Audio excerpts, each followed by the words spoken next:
a todos, bienvenidos a Circular. Este es un podcast creado por Matt. El día de hoy tenemos un invitado muy especial, él es Camilo Luengas. Bienvenido, Camilo. Hola Vanessa y hola al equipo de Matt y a todas las personas que ven este episodio. El día de hoy es muy especial porque vamos a hablar y abordar unos temas muy interesantes acerca de materiales sostenibles, aclarar como algunas dudas con nuestro invitado experto. Entonces quiero presentárselos, te voy a dar espacio, Cami, para que por favor te presentes, nos cuentes un poquito de ti y sobre todo pues de lo que vienes haciendo con Circular Lab, que sabemos que pues es la empresa que está ahorita en ejecución de parte tuya. Entonces, ¿qué nos puedes contar de eso? Bueno, muchísimas gracias nuevamente a ustedes por invitarme a este espacio. La verdad es que me siento muy contento de poder compartir con ustedes porque desde hace muchos años vengo siguiendo la labor que hace Matt y creo que es muy valiosa en el ecosistema de construcción sostenible y de sostenibilidad lo que han hecho durante estos años. En Circular Lab somos una empresa joven, realmente es una empresa que lleva un año de operación. Sin embargo, quienes estamos al interior de la compañía pues somos profesionales que hemos estado en estos temas por más de 15 años en el país. Entonces hoy tengo la fortuna de venir a representar ese equipo técnico. Ese equipo técnico pues está concentrado justamente en pensarse cómo los desarrollos desde la construcción sostenible y desde la sostenibilidad pues tienen una incidencia importante en materia de los compromisos ambientales que tiene nuestro país y cómo nuestra industria de la construcción, que tradicionalmente se piensa muy desde los impactos negativos, como definitivamente sí desde las buenas prácticas del diseño y de la construcción pues puede aportar, digamos, en esos compromisos ambientales. Somos una compañía que nos concentramos en trabajar tanto desde el acompañamiento técnico, consultoría para el sector público, como también para el sector privado y algunas universidades en particular que tienen interés en que, por ejemplo, todos sus desarrollos inmobiliarios y crecimiento de su campus universitario pues tenga estos atributos de sostenibilidad. Eso estamos haciendo en Circular Lab y además pues acompañamos toda esta estrategia con un tema de educación, que creemos firmemente que la educación es la manera en que todos los actores se pueden sumar a este movimiento y que hay que empezar a explicar desde los temas más básicos hasta los temas más complejos, pero que esa transformación que queremos generar en el país pues solamente se da cuando tú educas y enseñas y compartes el conocimiento y generas conocimiento en conjunto. Súper, no, pues muy interesante, Cami, gracias de verdad por compartirlo. Pues definitivamente coincidimos en que son temas muy importantes que tienen una relevancia hoy día y pues sobre todo por los retos a los que estamos enfrentados y en función obviamente a hablar de temas de impacto ambiental y demás. Entonces me parece muy chévere todo lo que están abordando, pues es la razón también por la que te tenemos acá, porque sabemos que tienen una trayectoria bien importante, bien interesante y pues en función de eso la idea es que nos amplíes justo todo ese tema que se ha puesto muy de moda, que es el de los materiales sostenibles, pero pues realmente saber y entender cómo abordarlo y de pronto de una manera más fácil y práctica es como lo que queremos, ¿no? Como que nos cuentes un poco más allá de pronto cuando entramos a hablar de materiales sostenibles.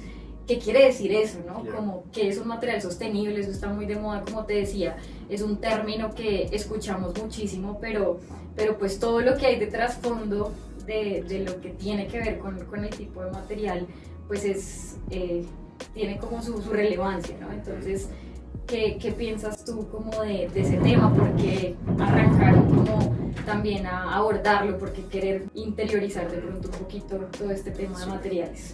Pues mira que eso es un punto bien interesante en función de lo que yo creo que muchas de las personas se preguntan y seguramente las personas que nos están viendo también cuando les plantean sobre qué es un material sostenible. No es algo sencillo de definir, no es algo como que esté en la cotidianidad de las personas, pero seguramente sí todo el tiempo estamos relacionados con los materiales, es decir, en los espacios que construimos, en los espacios en que trabajamos, estudiamos o en los que compartimos con nuestras familias, pues estamos rodeados de materiales. Estamos rodeados del material que está hecho este sillón, estamos rodeados del material que está hecho esta solución acústica que tiene este estudio. Entonces, sin lugar a duda, esa presencia de los materiales tiene una incidencia en nosotros como personas, en nuestra salud, en nuestro estado de ánimo, incluso las formas y los colores también van a incidir en eso. Y mira que es algo que en lo que uno no piensa, ¿no? Sí. Como que uno a veces está en ciertos espacios y se siente de una manera, se siente más cómodo, acalorado, tiene sensaciones en función del espacio en el que estás y nunca percibes que tiene que ver, claro, con el tipo de material, con la forma en cómo están dispuestos en el lugar en el que estás. Entonces, qué chévere verlo desde ese punto de vista y no solamente, no, es que generamos una construcción con X o Y materiales por un motivo de pronto netamente ambiental de impacto técnico, sino sí, que pues realmente es por un confort y bienestar también a las personas. Exactamente, y justamente eso es lo que nos lleva a hablar como de los materiales sostenibles. Realmente hace unos años nos pusimos a la tarea de definir o de encontrar una definición de qué es un material sostenible, y de hecho pasamos de pensar en un material sostenible a pensar a la materialidad sostenible. Y en esa materialidad sostenible hay 3 elementos clave. O sea, cuando pensemos en un material de este estilo, con atributos de sostenibilidad, debemos pensar en 3 dimensiones. Una, en una dimensión corporativa, es decir, ¿quién me está entregando el producto? O sea, yo le compro este ladrillo, o le compro este sanitario, o le compro esta pintura, ¿a quién?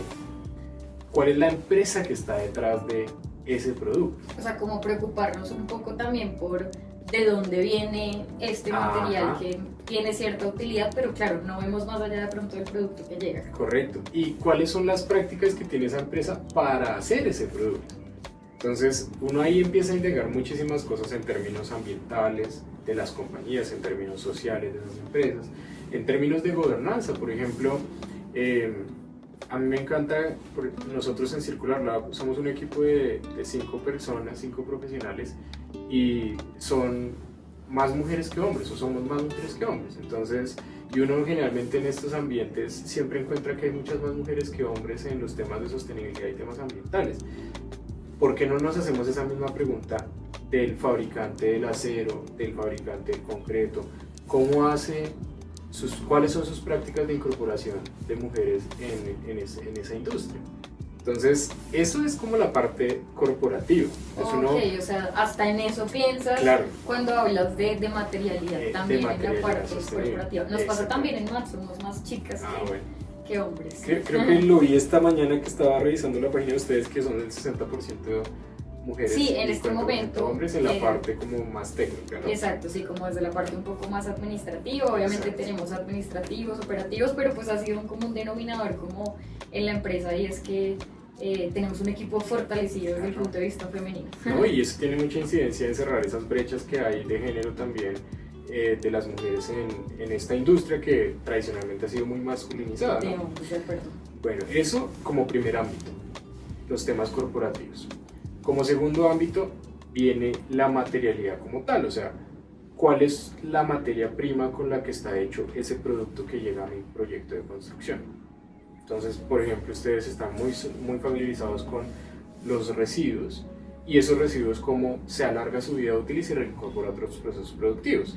Entonces, cuando uno piensa en hacer un proyecto con una visión integral de sostenibilidad y con unos materiales con atributos de sostenibilidad o una materialidad sostenible, entonces dice, yo prefiero materiales o productos que tengan insumos que hayan sido recuperados a través de contenidos reciclados pre-consumo o post-consumo. Okay. Entonces ahí se enlaza la cadena de toda esta labor tan importante que hacen aquí en MAT de enseñar, educar cómo es que los residuos, y hay muchas personas que dicen que debemos olvidarnos la palabra los residuos, lo hemos compartido en otros escenarios, sí, Vanessa. Queríamos hablar más de insumos o recursos, ¿cierto? Porque es el valor intrínseco de ese material el que está en juego. Entonces, cómo los materiales nuevos que se necesitan en los proyectos incorporan esos insumos, esos residuos, a esa cadena productiva para generar o alargar su vida útil. Entonces, ahí nos concentramos en eso, nos concentramos, por ejemplo, en términos de los compuestos orgánicos volátiles de las pinturas y adhesivos y sellantes. Los famosos VOCs, ¿no? Que uno escucha mucho hablar cuando se trata de materiales como puede llegar a ser nocivo porque resulta que es alto en VOCs, pero cuando hablas de VOCs, que bueno, ya lo estabas definiendo, ¿qué quiere decir eso? O sea, cuando yo veo de pronto alguna etiqueta en una pintura que voy a comprar para a redecorar de pronto Sí. mi hogar, mi habitación, y tiene un sello que de pronto dice, bueno, tienden a decir es bajo en Bajo VOC. VOC. ¿Qué quiere decir eso y por qué es importante cuando hables de Claro, material? eso es importante porque los productos que usamos en la construcción, en nuestras remodelaciones o en los arreglos que hacemos en nuestras casas, pues están hechos a partir de una química. Okay. Entonces hay una química que es mucho más complicada y más compleja, y otra que, sin perder la funcionalidad del producto, sigue haciéndolo de la calidad que necesitamos, pero su química es menos nociva. Entonces los compuestos orgánicos volátiles son justamente eso, la presencia de insumos químicos en esos productos que, si hay una alta concentración, entonces van a afectar la salud de las vías respiratorias de las personas. No solamente cuando lo estemos aplicando en nuestras casas. Claro, que a veces estamos así como pintando y se siente el olor súper fuerte. Exactamente, que hay personas que dicen que disfrutan esa, Sí, bueno, hay a esa quien le gusta, sensación. total, ¿sí? eso también pasa. Por aquí nos dicen que sí levantaron la mano, Sí, pero sí, hay una química detrás de eso. ¿Sí? Hay una química detrás de eso que tiene un impacto en la salud de las personas. O sea, deberíamos como preocuparnos si de pronto hay una pintura que huele así muy fuerte Sí, cuando la correcto. estamos aplicando. Es porque Correcto. tiene alto contenido de VOC. Alto contenido de VOC, y normalmente la medida que usamos es dejar que se ventile, Claro, uno cree que es y normal, ya ¿no? no está ahí como en el espacio y demás, pero de pronto el señor que nos está ayudando con la pintura en la casa, entonces el señor le empieza a decir que le duele la cabeza y lo asocia de pronto a otra situación, pero nunca lo asociamos a los Al materiales, material ¿cierto? en sí, total. Pero la buena noticia de todo esto, Vanessa, es que pues hoy en día en el mercado sí encontramos materiales con esos atributos, con bajos compuestos orgánicos volátiles, pinturas, adhesivos o sellantes, que si queremos pintar una pared de un cuarto, que ahora con el teletrabajo estábamos que Claro, cómo es un remodelando. espacio y pintamos una pared que no se me vea todo blanco, pues tratar de ubicar eso, porque al final estamos teniendo un menor impacto en nuestra salud, pero también un menor impacto en el ambiente, porque los insumos o los residuos químicos de esas pinturas pues no llegan, digamos, a impactar tanto como otro tipo de pinturas. Esa es la segunda dimensión, como la materialidad propiamente. La parte un poco también de producción, ¿no? De dónde Claro. proviene, cómo se fabrica, con qué Eso estaría más en componentes. lo corporativo. Ah, ok. Ya ok. cuando tú miras específico el producto, Ujú. entonces ya hablas del producto y el desempeño. Y por ejemplo ahí cabe un atributo de sostenibilidad de los sanitarios, es que tengan bajo consumo, o de las griferías que consuman menos agua, ¿cierto? Que hoy en día ya es mucho más común ver en Sí. el mercado estas alternativas, ¿no? Correcto. ¿Cómo has visto ese tema de que sea más asequible? O sea, que Ajá. si yo en mi casa también quiero de pronto como, no sé, bajar el recibo de la luz, Sí. del agua, de la luz, tengo acceso como más fácil hoy día como a esos Sí, productos. sí. Hoy en día es muy sencillo encontrar ese tipo de productos, tanto por ejemplo si quieres ahorrar energía como si quieres ahorrar agua. Y están disponibles a todos los presupuestos. De hecho, eso es lo que ha facilitado también que hoy en día proyectos de vivienda de interés social, que sabemos que tienen un presupuesto como tan restringido, Ujú. incluso los espacios que se entregan ya con estos aparatos son aparatos que tienen bajo consumo. ¿Por qué? Porque los industriales de manufactura de materiales han encontrado que hay una demanda creciente por Claro. ese tipo de productos, y entonces tenían que generar la oferta. Pero eso es un camino que se inició hace unos 12 años, en donde muchos de los proyectos que querían destacarse en algún esquema de certificación en construcción sostenible, internacional o local, pues empezaban a solicitar ese tipo de materiales, ese tipo de sanitarios de bajo consumo, las griferías de bajo consumo, y no había quien los hiciera en el país. Entonces ahí empezaron ellos a producirlo, y por eso es que hoy en día si vamos a una gran superficie pues podemos comprar el sanitario de bajo descarga, la grifería de bajo consumo, la ducha de bajo consumo, la pintura con bajos compuestos orgánicos volátiles. Ya hay mucha más Sí. oferta. Hay mucha más oferta. Claro. Esa es la segunda componente. Y la última componente viene ya como con el desempeño, ya propiamente del producto. Entonces, que la luminaria esté pensada para generar una eficiencia energética en determinado tiempo, o que el aparato Ok. en determinado tiempo consuma tanto en consumo de energía, o que un material me ayude a combatir el efecto isla de calor. Entonces tiene un índice de reflectancia solar. Entonces ya son como los atributos propios de cada material, no solamente la materia prima, sino ya el desempeño. Okay. Entonces, Y me imagino tres que dimensiones. también en el mercado encuentras opciones, ¿no? Ahora, las tres opciones que seguramente te permiten ahorro de agua, ahorro de Sí. energía, pero también entran a tener características diferentes en donde la eficiencia seguramente puede ser mayor en función también de dónde lo vas a instalar. Exactamente. Y digamos que en líneas generales lo que tenemos hoy en día es una posibilidad de tomar decisiones informadas sobre esos desempeños, pero esto, lo que les digo de definir unos criterios o unas dimensiones, pues fue una tarea que digamos los más curiosos y más curiosas que quieran consultar pueden entrar a un documento técnico que es producido por el Consejo de Construcción Sostenible que se llama la hoja de ruta de sostenibilidad en la industria de los materiales. Y ahí están muy detallados cuáles son como esos indicadores. Es un trabajo que nosotros participamos en la ejecución de ese proyecto, que está disponible para consulta de cualquier persona, que sirve para los proyectos y que de alguna manera da una línea sobre lo que es una materialidad sostenible, un material sostenible. Ok, como para ampliar un poquito ahí en detalle el contexto de ese tema, súper chévere. Gracias por compartirlo también. Mira, son insumos que tenemos y que muchas veces pues no conocemos. Estamos hablando de, digamos, esa hoja de ruta de materiales y cómo revisar los temas de... Es que es un material sostenible, ¿no? Porque lo que pasa, Vane, y los que nos están viendo, es que muchas veces nos quedamos con que el material sostenible es el que viene envuelto en un papel verde. Claro, o que tiene algún sello ambiental y que solamente de pronto ese es como el ecoproducto, ¿no? Que es como uno también lo encuentra muchas veces en el mercado. Y que detrás de eso se disfrazan muchas cosas, ¿no? O sea, una falsa publicidad, de pronto un falso desempeño, o me quieres mostrar un producto con un atributo de sostenibilidad que en realidad no lo es, ¿sí?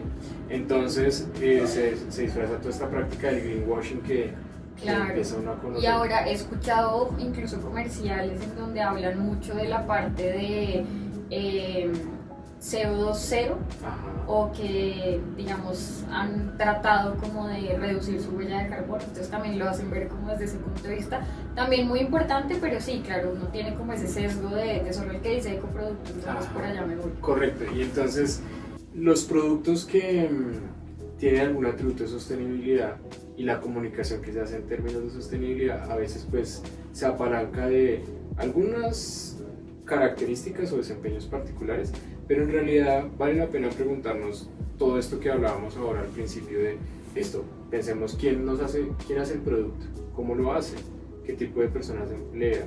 Claro, como ir un poco más allá de solamente no la etiqueta verde que me dice que es un ecoproducto, sino ven realmente quién lo produce, cómo lo hace, desde dónde viene. Hay algo que pienso que pasa mucho y es que solo con ver el sello verde cuando estás haciendo una compra crees que es suficiente, pero uno muchas veces no está viendo que es importado y viene de China, del otro lado del mundo, y pues el impacto de traer ese ecoproducto, que por más eco que sea hasta acá, tiene sus implicaciones, porque obviamente sabemos que en transporte hay una huella de carbono ahí importante, ¿no? Entonces creo que uno se deja guiar de pronto de esas marcas, pero no tiene en cuenta el detrás, lo que tú dices, como quién es la empresa, cómo funciona, qué gestiona. Ahí sí, como cuando le dicen a uno compre local, eso no es gratis, ¿no? Porque pues tiene su implicación el tema de la importación, ¿no? Totalmente. Entonces la mirada tiene que ser mucho más holística. La mirada no tiene que ser simplemente pues tengo un proyecto súper sostenible con las más altísimas prestaciones porque tengo determinados materiales o equipos que hacen que se logren unos desempeños importantes, sino tenemos que salirnos de ese discurso de esas piezas pequeñas a verlo más holísticamente en términos de qué hacen los productores, qué pasa a lo largo del ciclo de vida de las edificaciones. Entonces empiezan a aparecer indicadores clave, ¿cierto? Por ejemplo, empiezan a aparecer temas asociados, ya hablamos de uno, compuestos orgánicos volátiles, pero empiezan a aparecer indicadores como los análisis de ciclo de vida, empiezan a aparecer indicadores, por ejemplo, como las declaraciones ambientales del producto, sellos locales como el sello ambiental colombiano. Todos estos indicadores tienen mucho sentido en términos de que no solamente están pensándose en el producto como tal, sino digamos en un alcance mucho más integral. Claro, entonces ahí es como cuando los productos ya hacen parte de un todo, ¿no? De la edificación, Sí. de pronto cuál es su rol dentro del desempeño también como del edificio y demás. Entonces, esos indicadores de los que hablas están en función de qué, digamos, qué es lo que se mide también en una edificación sostenible, qué es lo que tienes en cuenta cuando mencionas esa parte de los indicadores. Ok. Mira que en ese sentido las edificaciones como están compuestas de múltiples sistemas, entonces son como un muy buen laboratorio para hablar de sostenibilidad. Yo creo que eso ha sido un caso muy bacano en Colombia, y es que los edificios se han vuelto pues la herramienta principal para educar. Es decir, si queremos hablar de eficiencia energética y tenemos un edificio donde podemos palpar la eficiencia energética, pues eso digamos que transforma mucho más rápido un sector como este. Entonces, en las edificaciones hemos utilizado desde el año 2008 esquemas de certificación en construcción sostenible. Esos esquemas de certificación en construcción sostenible, van, y los que nos están viendo, pues lo que hacen es establecer unas reglas de juego. Es decir, una edificación se puede considerar sostenible si tiene estos Tales aspectos. cosas. Bueno, yo quiero hacer ahí una pausita para que nos expliques un poco más de ese tema.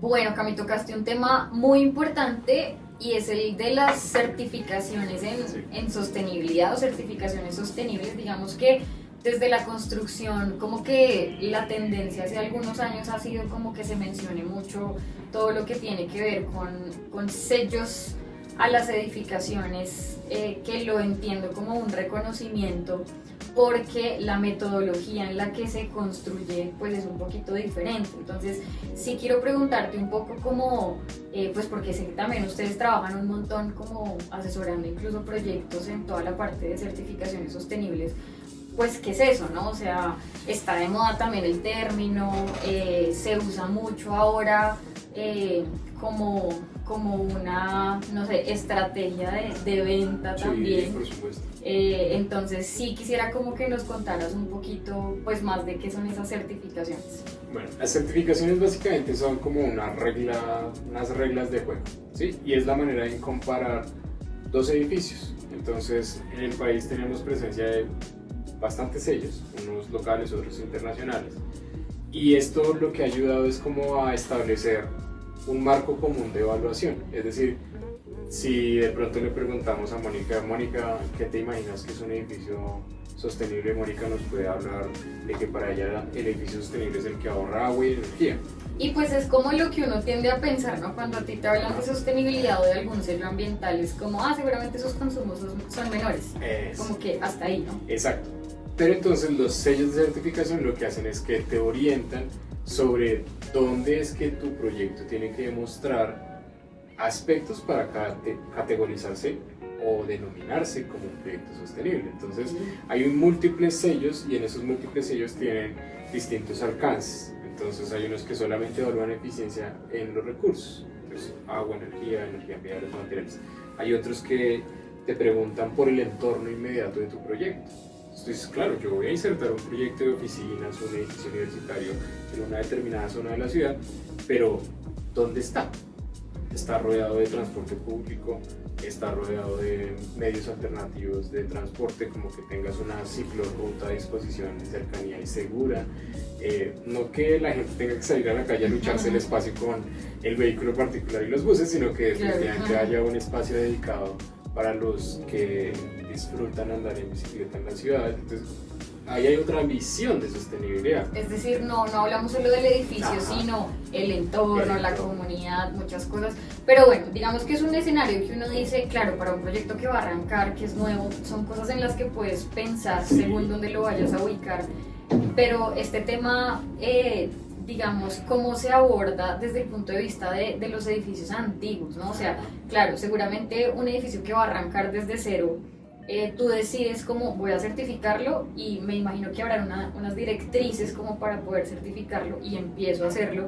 Pero ¿y qué pasa con las edificaciones antiguas? Digamos que te lo pregunto porque nosotros desde MAT, pues que hacemos tantas demoliciones, que pues de hecho ahí estábamos viendo una que hicimos en el Bronx, encontramos muchos materiales, ahora que veníamos hablando de materiales, que tienen un reto de manejo grandísimo, porque pues claro, lo que viene nuevo y arranca nuevo viene con sus directrices ahora de sostenibilidad, de lo que hablábamos, pero y cuando te encuentras con un edificio que va a arrancar nuevo, pero que te toca demoler alguna edificación antigua y esos materiales que digamos se encuentran ahí, ¿qué pasa con eso, no? ¿Cómo abordamos Sí, también ahí es importante, Vane, como entender que en el escenario que tú planteas, como que yo tengo unos edificios existentes y necesito demolerlos y construir el edificio nuevo. Antes de construir el edificio nuevo tengo que enfrentarme a ese gran reto que es cómo voy a deconstruir, ¿cierto? Que es el término que ustedes utilizan también aquí en MAD, y es cómo me enfrento a esos materiales, cuáles son. Es un edificio que fue construido hace 60 años, 80 años, la regulación era completamente claro, distinta. no estamos hablando de cosas diferentes. Ajá, la regulación era completamente distinta, los materiales eran otros, y ahí empiezan a aparecer unos temas importantes que yo creo que es clave que siempre los proyectos estén acompañados de especialistas en la materia, porque realmente se encuentra uno materiales que puedes valorizar muy bien, como los ferrosos y las chatarras y claro. demás, y que eso digamos que es de un relativo fácil manejo, o otros dispositivos, otros elementos como puertas, ventanas, marcos, eso que generalmente les dan una segunda vida útil en otros proyectos y que pero tienen una buena salida y pues solucionada, digamos. Pero nos vamos encontrando, por ejemplo, con lámparas que pueden tener mercurio, y entonces esas lámparas que tienen mercurio son de difícil manejo, claro. por la presencia propiamente del mercurio, elementos como el asbesto, entonces muchas cubiertas antiguas están hechas con fibrocemento, ¿cierto? O fibras de asbesto cemento, más bien sería el término correcto. Y ahí hay un manejo importante que hay que darle, no solamente por la persona que, más bien, por la persona que está haciendo la deconstrucción. Yo creo que ustedes tienen un montón de gente que hace todos estos procesos y que la salud de esas personas está en juego cuando se encuentra uno con un material como el asbesto en unas cubiertas, y en donde las fibrillas de ese material pueden ingresar al sistema respiratorio de las personas y que los efectos no se ven inmediatamente, sino que se ven a largo plazo, pero que sin lugar a duda eso es un clave cuando hablamos de sostenibilidad, y lo hablamos ahorita en un espacio. Sostenibilidad no es simplemente por un tema ambiental, sostenibilidad es por la salud y bienestar de las personas. Total, no, y mira que te lo preguntaba puntualmente por eso, por el asbesto. Ajá. O sea, el asbesto que lo encontramos tanto en esas edificaciones viejas, y que pues aunque ya estamos un poco más culturizados con que es un material peligroso por algo que tú acabas de mencionar que me parece muy importante, y es que es riesgoso para la salud. Entonces, qué chévere que pues esta parte de la sostenibilidad esté enfocada también en que haya un bienestar para obviamente para las personas que tienen que ver con el ejercicio de la deconstrucción, o que tienen que de alguna manera intervenir y manipular estos tipos de materiales que son como tan nocivos. Entonces sí me parece importante como hacer ese de pronto paréntesis un poco para contextualizar un poco por qué también desde la parte de sostenibilidad se abordan temas de salud, ¿no? Y es porque encuentras este tipo de cosas muchas veces en el ejercicio pues de la misma construcción, ¿no? Correcto, y fíjate que hay un estándar muy riguroso en construcción, que es el estándar de Living Building Challenge. Y Living Building Challenge, incluso, otro de resaltar ahí los que están tomando nota, sí. En este estándar, que pues es de uso abierto y uno puede encontrar el documento técnico, en la sección de materiales hablan de una lista roja de materiales. Okay. Es decir, hay una serie de materiales que está comprobado que tiene un impacto brutal en términos ambientales, pero por supuesto en la salud de las personas, que a la hora de pensarnos un edificio deberíamos evitar. O sea, te ponen como la directriz de venga, pilas con estos materiales que tienen y el asbesto estará ahí metido. Seguramente sí. Incluso hay uno que les mencionaba yo antes a ustedes, que tal vez estamos muy relacionados también con él. Todos estos acabados que tienen como ese acabado cromado, que a veces encontramos en las griferías, que a veces encontramos en las barandas, cosas de ese estilo, los manijas de las puertas, etc. Hay un compuesto químico que se utiliza en algunos casos para hacer ese cromado, que es el cromo hexavalente. El cromo hexavalente está demostrado y está en esa lista roja que no deberíamos estar utilizando. Entonces, cuando estemos buscando griferías y demás, deberíamos fijarnos o pedirle a ese fabricante, esa grifería, que no nos entregue un reporte de insumos químicos en donde podamos evidenciar que el cromo hexavalente no está presente. Oye, mira que es algo que no se tiene muy presente. Antes tú ves algo cromado como algo súper lindo y tiendes a preferirlo de pronto porque su diseño es más bonito o algo así. Y podemos preguntarnos cuántos de nosotros hemos visto una grifería o un pasamanos o una repisa de una puerta, lo que sea, en donde ya ese cromado se va soltando. Claro, tampoco es que tenga mucha durabilidad, tal vez. Probablemente cuando se hace bien, sí, Okay. pero lo que quiero que quedemos como con la idea en la cabeza es que ese material también suele desprenderse.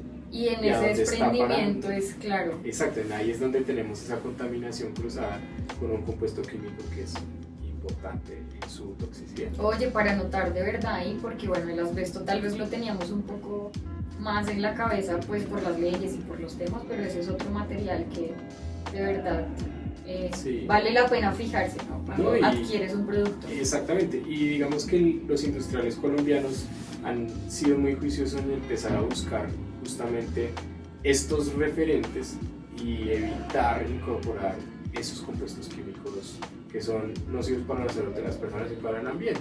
Esta lista de materiales rojos se puede consultar en alguna parte.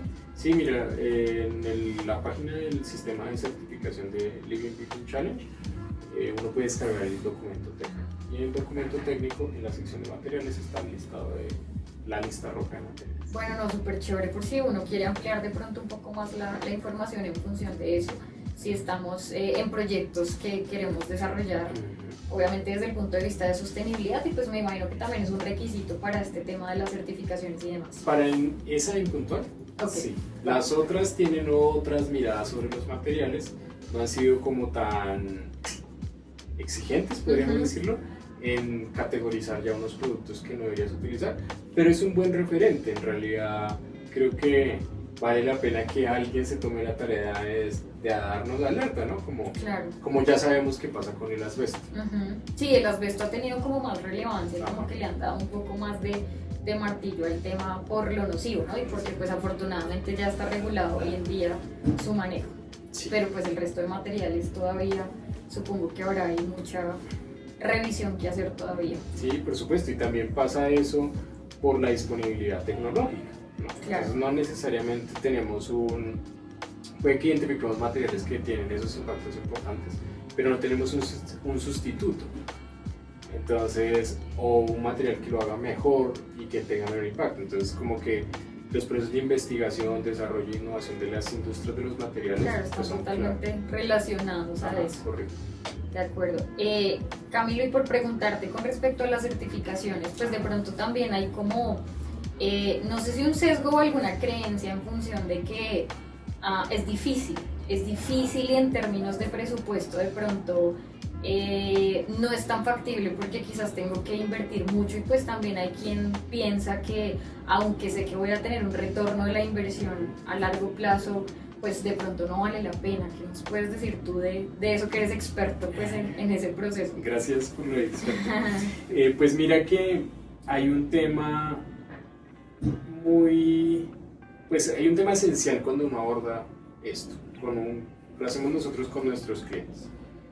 Básicamente nosotros hablamos desde una gerencia integral de la sostenibilidad, y esa gerencia integral de la sostenibilidad justamente pasa por no sesgar la mirada o la estrategia de sostenibilidad de un proyecto a un sello de certificación.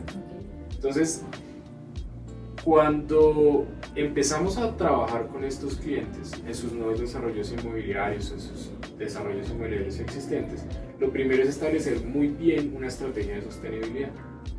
No ligada a un sello en particular, sino qué desempeño necesitas, Y que de hecho debería ser una mirada que tuvieran todos los proyectos Correcto. ahora, ¿no? Lo que tú dices, no tanto, obvio, la certificación es importante, sabemos que hasta beneficios tributarios hay detrás de eso, pero debería ser ya algo como que se tome voluntariamente. Sí, también. y de todas maneras, fíjate que lo que nosotros hacemos es un trabajo en indagar las necesidades de nuestro cliente. Y nuestros clientes muchas veces nos dicen, yo necesito tener una optimización del CAPEX del proyecto, pero que se vea reflejado en la operación, porque al final diseñar y construir es una etapa muy corta en el ciclo de vida de un edificio, pero operar lo haces por 60 años, 80 Claro. años. Entonces se necesita maximizar, digamos, ese beneficio en la operación, en el OPEX de los proyectos, pero con esa mirada holística de la sostenibilidad. Entonces lo que arrancamos con nuestros clientes es decirle, ¿qué se ha pensado usted en términos de desempeño energético, en desempeño del agua, en trabajo con su comunidad cercana, en los materiales, en la calidad ambiental interior del proyecto? Hay un proyecto que ustedes conocen también muy bien, que es el de la Universidad de AN, en donde incluso quienes participaron y aportaron mucho más al diseño fueron los mismos estudiantes de la universidad. Claro, imagínate. Cuando no es algo como tan convencional, Ujú. que una universidad diga voy a hacer un edificio, entonces pues ahí traigo el mejor arquitecto, traigo los mejores ingenieros y diseñadores, pero pocas veces le preguntamos incluso a los profes, ¿no? O sea, Ujú. tú que has dado clase en muchos espacios sabes que uno cuando está en la figura de ser profe y tal, necesita unas determinadas ayudas, necesita unos Total. determinados espacios. De pronto el estudiante que se hace al fondo del salón se hace por alguna manera, y entonces eso lo determina la arquitectura. Claro, y Entonces, conocer esas razones de las personas que lo están correcto. viviendo, pues tiene mucho valor, ¿no? Exactamente, entonces ahí con eso arrancamos nosotros y ahí armamos una estrategia de sostenibilidad para los proyectos, en donde se va decantando, ahí sí, cuál es el potencial sello de certificación en construcción sostenible que más se acomoda al proyecto, no al contrario, no tratar de acomodar un proyecto a un sello, Ujú. sino que el sello sea como el resultado de toda esa estrategia de sostenibilidad. Es decir, que las opciones son variables Claro. y ya tú vas a buscar la que se acomode, como dices tú, al tipo de proyecto que vas a hacer. Exactamente. No es lo mismo construir seguramente un megaproyecto que algún tema dotacional o de interiores o solo una remodelación que será muy diferente. Exacto, entonces como que al final tú dices, listo, estas son mis estrategias de sostenibilidad o mi estrategia de sostenibilidad y encuentro que para este proyecto me sirve la certificación X, o la certificación Y, o la certificación Z. ¿Sí? Y ahí trabajas con esa certificación, pero no arrancas forzando un proyecto a cumplir algo, Ujú. porque el resultado de eso suele ser, pueden ser dos resultados. Uno, que por ejemplo en la operación de los edificios no logren el desempeño que tu cliente esperaba. Y me imagino que les ha pasado, Ha pasado. lo han encontrado en proyectos. Hemos encontrado proyectos existentes en donde los desempeños no son los que se esperaban. O que dicen, yo quiero esta porque de pronto es la más llamativa, la que Ajá. más se conoce, entonces me voy por esta. Exactamente. Ok. Entonces puede pasar eso. Y el segundo que tú lo mencionabas ahora, Van, es que se diga que la sostenibilidad cuesta más. Claro. Pero ese que la sostenibilidad cuesta más, pues realmente hoy en día en Colombia se puede desmitificar muy fácilmente. ¿Por qué? Porque uno puede pensar en qué momento empezaste a hablar de sostenibilidad y en qué momento empezaste a buscar un sello de certificación. Si tú ibas muy avanzada en una etapa de un proyecto, donde ya tenías listo diseño, estabas construyendo y demás, pues tomar la decisión de acoplarse a un sello de certificación, que era lo que yo decía, como, ¿cómo me ajusto al sello? Difícil Pues, aún, es difícil. claro. Y también es posible que tú a mitad de proyecto decidas también Sí, abordar mira la que a mí certificación. alguna vez me llamó un personaje diciéndome, estaba en la obra porque se escuchaba el ruido de fondo, Ujú. me dice, estoy interesado en conseguir una certificación en construcción sostenible, pero estoy fundiendo la placa del piso 9. Ya habían arrancado. No, Ah, la placa 9. del piso 9, imagínate. Pues ahí, pues de ser posible, pues sí, pero entonces empiezas tú a intentar cambiar cosas que ya tienes diseñadas. Si ya estás en ese proyecto, vas a tener que pasar por un tema de demoler alguna parte porque necesitas demostrar tal eficiencia, cosas de ese estilo, cambiar Claro. los equipos. Entonces, pues evidentemente, esa persona se va a quedar con la idea de que la construcción sostenible cuesta más. Ujú. Pero es que la construcción sostenible y los sellos de certificación son una herramienta para medirlos, pero esas herramientas deben utilizarse en las fases tempranas de los proyectos. Claro, cuando estás diseñando, cuando estás planeando ejecutar, pues es el escenario ideal, ¿no? Exacto, pero ha evolucionado muy bien ese comportamiento en la industria. En la industria hoy en día tenemos muchas de esas interacciones en etapas tempranas, justamente también motivados, ahora sí, por los incentivos tributarios, porque es que los incentivos tributarios te hacen repensar tu proceso de diseño por lo menos 8 meses. Okay. O sea, tienes que hacerlo con suficiente anticipación para poder presentarte a acceder al incentivo. Entonces, claro, eso hace que ahora sí reprogramemos un poquito, como que repensemos los proyectos, pero es lo que siempre hemos promovido desde esa visión del proceso integrativo en los proyectos de construcción. Pero me imagino que desde el punto de vista pues presupuestal, acceder a esos beneficios tributarios debe ser significativo, ¿no? Y sobre todo aquí en un país como Colombia, que tenemos tantos impuestos y que de verdad hay tanto detrás de eso. Sí hay beneficios reales importantes. Sí hay beneficios reales, y muchos de los proyectos de construcción en Colombia han optado por los incentivos que están asociados sobre todo a eficiencia energética y gestión de la energía, pero que puede pasar por allí temas asociados, por ejemplo, a las fachadas de los edificios, a los sistemas de iluminación, a los motores, a las especificaciones del vidrio, incluso a las especialidades técnicas de soporte como tipo consultoría que se necesitan para ese tipo de proyectos, pues pueden también ser susceptibles de esos beneficios. En líneas generales estamos hablando que son asociados a exenciones de IVA, entonces imagínense de sus proyectos de construcción todos los equipos que están asociados a la energía que no tengan que pagar el IVA, ya son 20% menos. Buenísimo, ¿cierto? O sea, nomás en eso hay un referente ahí importante. Exacto, o temas de renta de quien hace esas inversiones, entonces creo que eso sobre la mesa de una planeación, un análisis financiero, un proyecto de construcción, hay que tenerlo en cuenta. En el edificio de la universidad era el EAN Legacy, eso representó más o menos el 5% de los costos directos, los beneficios. Entonces, haberlo hecho de esa manera, que hoy en día es referente en sostenibilidad, y con la universidad nosotros seguimos trabajando en las iniciativas que tienen en la planta física pues, de la universidad. Siempre están presentes estos temas porque realmente la universidad se transformó, cambió internamente toda su visión sobre estos temas, justamente porque se dio cuenta que era un buen negocio. O sea, hoy en día la sostenibilidad es un buen negocio, no es lo mismo que hace 15 años, en donde ni siquiera existía regulación, hoy hay algo de regulación. Sí, eso empuja también, ayuda. Exactamente, y están los incentivos. Entonces hay quienes todavía se están empezando a sumar hasta ahora. Nunca es tarde, sigan pensando en los temas de sostenibilidad, porque hay incentivos, hay beneficios, y pues digamos estamos haciendo mejor la tarea que sabemos hacer como ingenieros, como ingenieras, como arquitectos que están metidos en estos temas. ¿Y cómo ves a Colombia en esos términos de sostenibilidad? ¿Cómo estamos con respecto a Latinoamérica y pues incluso a nivel global? ¿Cómo viene Colombia desde ese aspecto? Pues eso es muy gratificante, realmente creo que Colombia es líder en el mundo en términos de construcción sostenible, por distintas maneras o por distintos enfoques que quieras ver. Si lo quieres ver por temas de política pública, Colombia es referente en términos de política pública, fuimos el primer país de Sudamérica en tener una estrategia nacional de economía circular, ningún otro país de la región la tenía.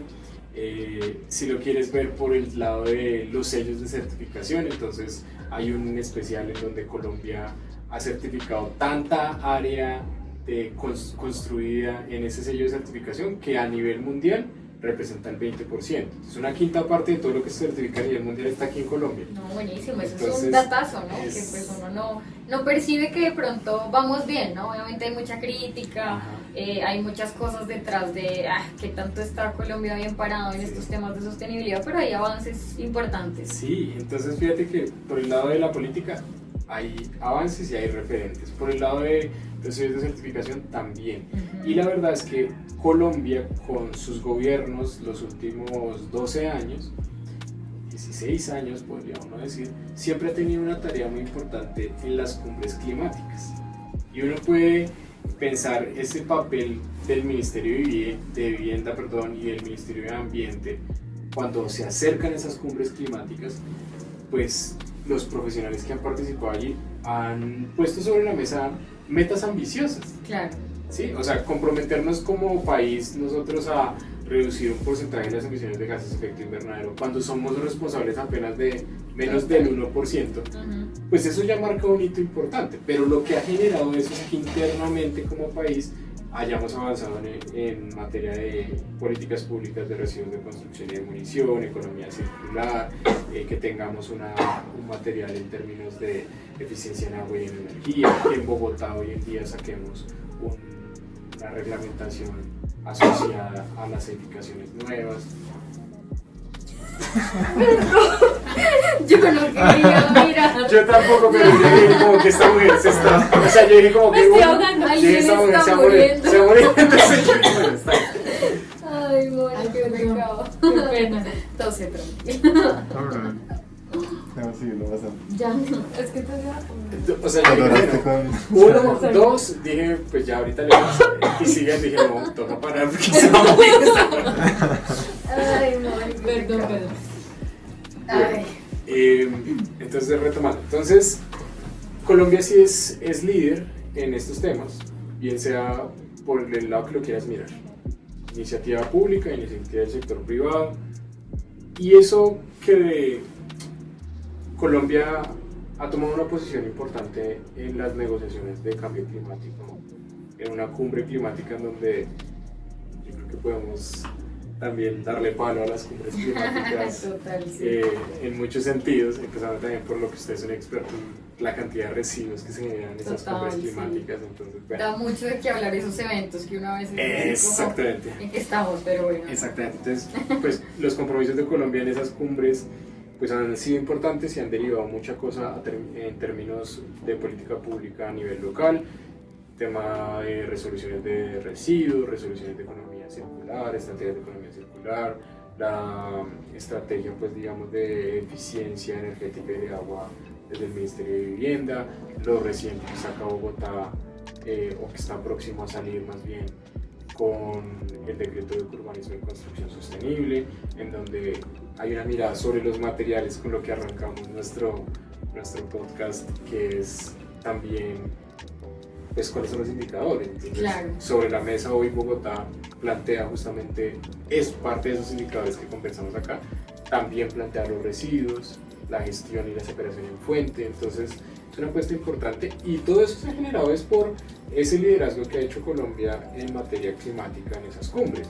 Pero lo otro que pasa, y tú me preguntabas pues cómo está Colombia a nivel mundial y tal, pues lo que ha generado es que todos los países que necesitan darle alcance a los objetivos de desarrollo sostenible giren sus reflectores hacia Colombia. Claro, cerca. Entonces Colombia está completamente identificado como un país que tiene compromisos, tiene una taxonomía verde, tiene una estrategia de economía circular, tiene un plan indicativo de eficiencia energética. Entonces eso ha permitido que muchos profesionales como nosotros que hemos querido dedicarnos a estos temas podamos hacerlo. Claro. Y además que lleguen recursos de financiamiento climático para este tipo de proyectos. Entonces, sin lugar a duda, Colombia es líder en la materia, somos referentes en la región, muchas veces nos buscan, y digo nos buscan es, o buscan al gobierno de Colombia, o buscan consultorías colombianas, que sirvan de contraparte, por ejemplo, en proyectos de cooperación triangular, que pueda trasladar la experiencia de Colombia a otros países. Y de hecho, pues una experiencia que yo tuve y que liga muy bien como el tema de los sellos de certificación y demás, es una experiencia con el sello Casa Colombia. Entonces, Casa Colombia es una herramienta del Consejo de Construcción Sostenible, pero que ha permeado distintas acciones en otros países. Entonces hoy en día tienes un Casa Guatemala, tienes un Casa Brasil, se ha llegado a construir un sistema que se llama Arandurenda que está en Paraguay. Entonces finalmente creo que eso es la razón de lo que hacemos y hay un objetivo de desarrollo sostenible que es, yo creo que es el más claro, que es el objetivo de desarrollo número 17, que es Alianzas para la Sostenibilidad. Entonces sin las alianzas no podríamos materializar ninguno de los proyectos que tenemos. Creo que MAT y Circular Lab también han hecho un trabajo en conjunto muy interesante en Bogotá en ese sentido y que estamos muy próximos también a dar a luz una guía de manejo de residuos Sí, de total. remodelación, ¿no? Tuvimos la oportunidad y les contamos un poco de trabajar en conjunto en función de establecer pues esta guía que nos ayude con todo el tema de residuos. Entonces pues de verdad, como tú dices, Cami, que pues ahí se da cuenta uno que el trabajo vale la pena. A mí me encanta todo lo que has dicho y pues de hecho preguntaba el tema de Colombia porque tendemos a ser muy críticos, ¿no? O sea, uno dice, no, pero estamos quedados, todavía hay mucho por trabajar. Y sí, porque los retos siguen siendo muy amplios en términos ambientales y de impactos ambientales, hay muchísimo por trabajar, pero se está haciendo la tarea y pues con todo esto que nos dices, de verdad que se hace uno un poco más consciente de que se está haciendo de una buena forma y que no hay que rendirnos, ¿no? Porque pues a la final estos temas de sostenibilidad es para que se queden y perpetúen y mejor dicho ya se nos vuelva como ese día a día trabajar en función de eso porque lo necesitamos, ¿no? Muy cliché y todo, pero pues de verdad los cambios se tienen que ver, tenemos que verlos reflejados y hay que seguir trabajándole un montón a eso y pues definitivamente el tema de estas alianzas entre empresas, entre países, yo pienso que se vuelve muy importante porque más allá de competir en función de quién lo está haciendo mejor, más rápido, primero, es como aportamos desde el punto de vista de cada uno, porque pues todos tenemos el mismo objetivo, que como decimos en MAT, es el mantenimiento de la creación, ¿no? O sea, de verdad, literal, nos quedamos como con ese decir, porque pues es así, ¿no? O sea, hay que trabajarle todavía mucho, hay mucho que hacer por el planeta, y yo insisto que así sea muy cliché, o sea, de verdad, es el foco por el que vamos y qué chévere todo esto que nos cuentas, porque pues se da uno cuenta que realmente se ha hecho trabajo y se ha hecho muy bien y pues desde el punto de vista pues obviamente de las empresas lo vemos claramente cómo se ha trabajado un montón en estos temas. Sí, y uno puede empezar bien a visualizar algo que todavía no hay tanta información, pero es qué cantidad de trabajos ha facilitado la sostenibilidad, ¿no? Porque Total. ahí hay un indicador muy potente y es cuántos empleos ha habilitado que en Colombia estos temas de sostenibilidad pues estén presentes, que exista MAT, que exista Circular Lab, que existan todas las otras empresas de consultoría. A mí me parece increíble cuando hablamos en edificaciones de las empresas que hacen modelaciones energéticas, ¿no? O sea, hace 10 años no había una empresa en Colombia que hiciera eso. O sea, tocaba mandar a hacer las modelaciones energéticas a Estados Unidos y llegaban los resultados por correo electrónico. Pero hoy en día hay empresas en Colombia que se dedican a eso, incluso hoy en día están exportando esos servicios a Estados Unidos. ¿Por qué? Porque en Estados Unidos es más costoso y nos sirve a nosotros la tasa de cambio. Entonces eso es bastante interesante, que yo creo que eso es algo que también lo motiva a uno todos los días en esto, y es la cantidad de empleo que está generando la sostenibilidad en este momento. Así que no se queden allá simplemente viéndonos, sino manos a la obra y sigan sumándose a la sostenibilidad. Total, hay mucho trabajo todavía, hay camino por recorrer en este momento.